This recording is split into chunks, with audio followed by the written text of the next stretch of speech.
how many gigabytes of data did Maria use? Okay, so we're only talking about a month time. So in that month, we have a fixed fee and then something per. Now it's very important. When I see this fee of $35, I know that is fixed. That's one time, right? Every month you're getting charged $35, regardless if you use anything or not.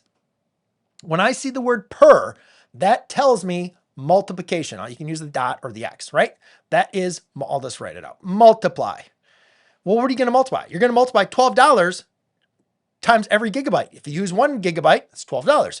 2 gigabytes, that's $24, right? So 2 times 12 is 24. 3 gigabytes be 36. 3 times 12, 36. Okay, so that is that relationship here. That is going to be 12 times your gigabyte. $12 times our gigabyte. Now, so let's say it's the cost of your cell phone bill is going to equal $35. That doesn't change.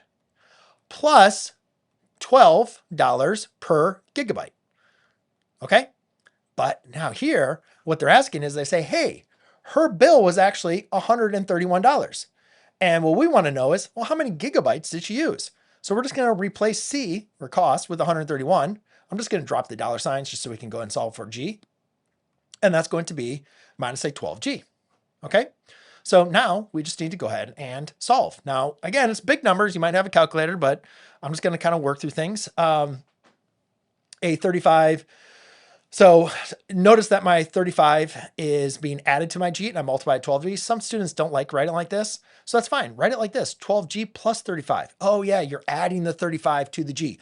Always undo addition and subtraction first before you undo multiplication and division. So I'm going to subtract a 35.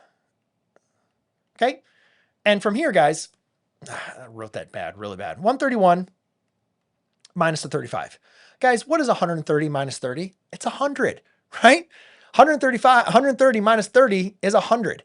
So now I'm just going to subtract 5 more, right? So that'd be a 95, but then I have this extra one up here. So it's a 96. That's going to be your final answer there. So it's a 96. Quick, easy way to be able to do your math in that case.